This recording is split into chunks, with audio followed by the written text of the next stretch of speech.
Good morning students.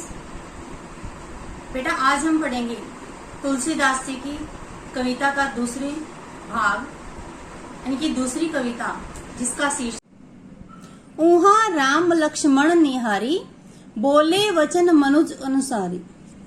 अर्ध राति गई कपि नहीं आयु राम उठाई अनुज उर लायु। कि वहां युद्ध भूमि में जहां लक्ष्मण मूर्छित पड़े हैं और राम अपने भाई की इस दशा को देखकर विलाप करते हुए कहते हैं, उहा राम लक्ष्मण निहारी। युद्ध भूमि में लक्ष्मण को मूर्छित देखकर और उनको निहारते हुए उनको देखते हुए राम कहते हैं, बोले वचन मनुज अनुसारी, और एक साधारण मनुष्य की तरह विलाप करते हुए कहते हैं, अर्ध राति गई कि आधी रात तो बीत गई है, कपि नहीं आयु, कपि यानी कि हनुमान, नहीं आयु नहीं आए हैं, कि अभी तक हनुमान जो है वो नहीं लौटे हैं। राम उठाई अनुज उर लायु, राम उठाई, राम ने उठा करके अनुज यानी कि अपने छोटे भाई लक्ष्मण को उर लायु, उर यानी कि हृदय से लगा लिया। सकहू ने दुखित देखी मोहि काऊ, और विलाप करते हुए कहते हैं, सकहू ने दुखित देखी मोहि काऊ, कि हे भाई तुम तो मुझे कभी भी दुखी नहीं देख सकते थे। बंधु सदा तब मृदुल स्वभाव, मृदुल होता है कोमल, सदा इनकी हमेशा, कि हे भाई तुम्हारा जो स्वभाव है वह हमेशा ही कोमल रहा है। ममहित लागी तजोह पितु माता, कि राम विलाप करते हुए कहते हैं कि ये मेरे प्रति तुम्हारा स्नेह ही था।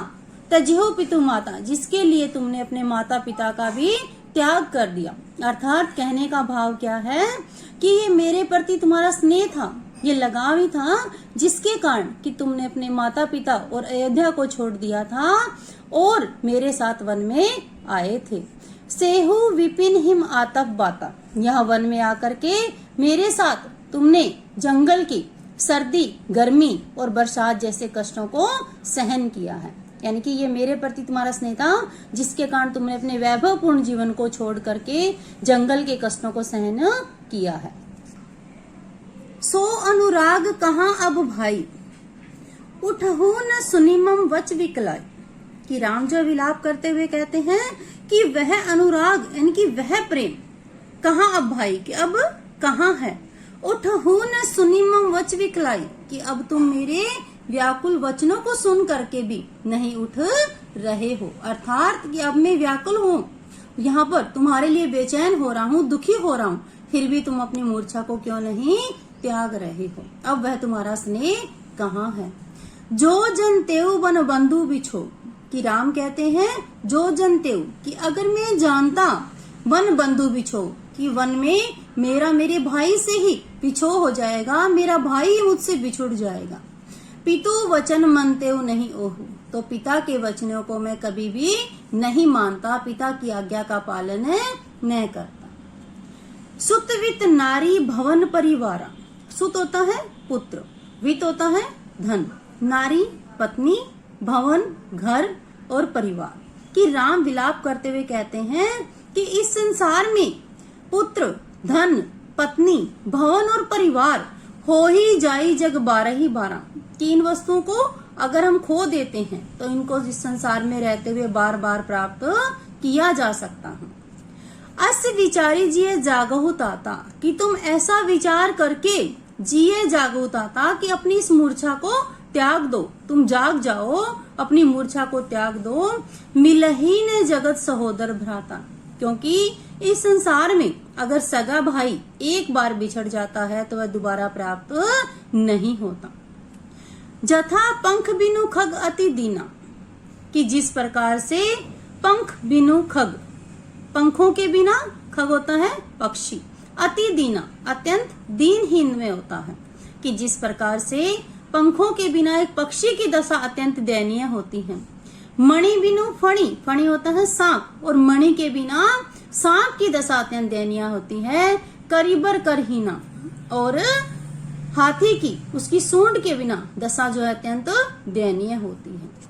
अस मम जीवन बंधु बिन तो ही, मेरा जीवन भी तुम्हारे बिना ऐसा ही होगा, ऐसा ही दयनीय होगा। जो जड़ देव जीवाओ मोही, अगर मैं तुम्हारे बिना इस संसार में जीवित रहता हूँ तो मेरा जीवन भी तुम्हारे बिना भाई ऐसा ही दयनीय होगा।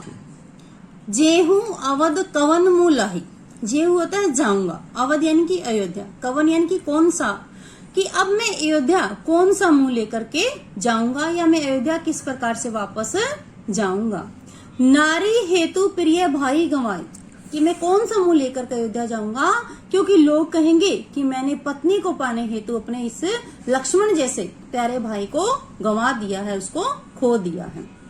बरु अपजस से हूँ जगमाही, तो मुझे ये जो अपमान है वो इस संसार में रहते हुए सहन करना होगा। नारी हानि विशेष क्षति नहीं, कि पत्नी को खोना कोई विशेष हानि नहीं है। अर्थात कहने का भाव क्या है कि श्री राम कहते हैं कि हे भाई, अब मैं तुम्हें से बिछुड़ करके या तुम्हें खो करके कौन सा मुंह लेकर के अयोध्या जाऊंगा। मेरा इस संसार में अपमान होगा कि मैंने पत्नी को पाने के लिए तुम जैसे सगे भाई को, प्यारे भाई को खो दिया है, कि अगर मैं तुम्हें पा लेता हूँ और पत्नी को खो देता हूँ तो यह हानि कोई विशेष हानि नहीं है। अब अपलोकु सोकु सुत तोरा, कि अब मुझे इस संसार में सोकु सुत तोरा, कि तुमसे बिछुड़ने का जो शोक है, जो दुख है, वो सहन करना होगा। से ही निठुर कठोर उर्मरा, और मेरे इस कठोर हृदय को यह सहन करना होगा। निज जननी के एक कुमारा, कि तुम अपनी माता के इकलौते पुत्र थे। तात तासु तुम प्राण आधारा, और तुम अपने माता पिता के प्राणों के आधार थे, तुम उन्हें अति प्यारे थे। सौंपसी मोही तुम ही गही पानी, जब उन्होंने तुम्हें मुझे सौंपा था, अर्थात जब उन्होंने तुम्हें मेरे साथ वन में आने की आज्ञा दी थी। सब विधि सुखद परम हित जानी, तो वह इस प्रकार से सोचा था कि उन्होंने यह सोचा था कि मैं तुम्हारा किसी भी प्रकार का कोई भी अहित नहीं होने दूंगा, मेरे साथ तुम्हारी किसी भी हानि, किसी भी प्रकार की कोई हानि नहीं हो सकती। उतरू कहा देहु तेहि जाई, लेकिन हे भाई, अब मैं उन्हें जाकर के क्या उत्तर दूंगा। उठी किन मोही सिखाऊं भाई, कि हे भाई, तुम उठ करके मुझे यह क्यों नहीं समझाते हो। बहुविधि सोच सोच विमोचन, कि विभिन्न प्रकार से सोचते हुए सोच विमोचन, कि राम जो है इस प्रकार से अपने दुख का जो है वो विमोचन करते हैं, अर्थात अपने दुख को कम करते हैं। सत्रव सलील राजीव दललोचन, और इसके साथ ही जो कमल के समान सुंदर नयन थे श्री राम के, उनसे भी अश्रुधारा जो है वो बहने लगती हैं। उमा एक अखंड रघुराई, उमा यानी कि भगवान शिव जो है वो पार्वती जी से कहते हैं कि हे उमा, राम जो है वो एक अखंड है, अर्थात भगवान विष्णु के अवतार हैं। नर गति भगत कृपालु दिखाए, लेकिन यहाँ वह एक साधारण मनुष्य के समान व्यवहार करके अपने भक्तों पर अपनी कृपा दिखा रहे हैं। बेटा, आज हमने जो व्याख्या पढ़ी है, बाकी की व्याख्या हम कल करेंगे। ये व्याख्या आपने राइट करनी है, लर्न करनी है। स्टे होम, स्टे सेफ बेटा। लक्ष्मण मूर्छा और राम का विलाप। बेटा, इस प्रसंग के बारे में आप सब जानते हैं कि जब लक्ष्मण जी मेघनाथ का बाण लगने से मूर्छित हो जाते हैं और हनुमान जी संजीवनी बूटी लाने के लिए जाते हैं, तो जब वो अयोध्या के ऊपर से गुजर रहे थे तो भरत देखते हैं कि एक विशालकाय वानर जो है वो अयोध्या के ऊपर से पहाड़ को लेकर के उठा करके जा रहा है, और वह किसी अनहोनी की आशंका से हनुमान जी को नीचे उतार लेते हैं। जब हनुमान जी भरत को बताते हैं कि किस तरह से लक्ष्मण जो है वो मूर्छित हो गए हैं और वह उनके लिए संजीवनी बूटी जो है वो लेकर के जा रहे हैं, तब भरत उनको वहां से प्रस्थान करने की आज्ञा देते हैं। उस प्रसंग को लेकर के बेटा पढ़ते हैं आगे। तव प्रताप उर राखी प्रभु जेहू नाथ तुरंत, कि हनुमान जी भरत से आज्ञा लेते हुए कहते हैं तव प्रताप, तव होता है तुम्हारा, प्रताप होता है शौर्य, उर होता है हृदय, राखी यानी कि धारण करके, प्रभु जेहू, प्रभु जेहू जला जाऊंगा, नाथ तुरंत, हे स्वामी तुरंत ही। तव प्रताप उर राखी, कि हनुमान जी भरत से कहते हैं कि आपके शौर्य को उर राखी हृदय में धारण करके प्रभु जेहू कि हे प्रभु चला जाऊंगा नाथ तुरंत, मैं अपने स्वामी के पास तुरंत ही। कि हनुमान जो है वो भरत से कहते हैं कि हे स्वामी मैं आपके शौर्य को अपने हृदय में धारण करके तुरंत ही अपने स्वामी श्री राम के पास चला जाऊंगा। अस कही ऐसा कहकर, आयसु पाई भरत से आज्ञा पाकर, पद बंदी उनके चरणों में प्रणाम करके वंदना करके चले हनुमंत, हनुमान वहां से चलते हैं अर्थात प्रस्थान करते हैं।